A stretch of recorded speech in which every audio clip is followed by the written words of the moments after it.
नमस्कार मंडळी, मी प्रणव जडे. आजच्या भागात आपले खूप खूप स्वागत. आजचा श्लोक भाग 5 ऐकूया तर. मना पाप संकल्प सोडून द्यावा, मना सत्य संकल्प जीवी धरावा. मना कल्पना ते नको विषयांची, विकारे घडे हो जनी सर्वचीची. अर्थ, भक्तिमार्गाने वाटचाल करताना कोणत्या गोष्टी सोडून द्याव्या, कोणत्या गोष्टींचा स्वीकार करावा याबद्दल समर्थ सांगतात. मनात अनेक पापसंकल्प म्हणजे वाईट विचार येऊ शकतात.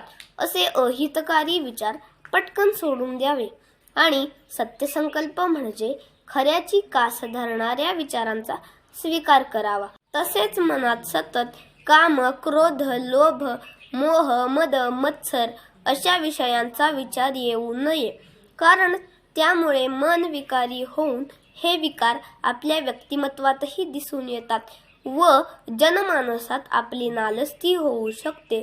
त्यामुळे मनात नेहमी चांगले विचार यायला हवे, यासाठी आपण प्रयत्नशील असावे.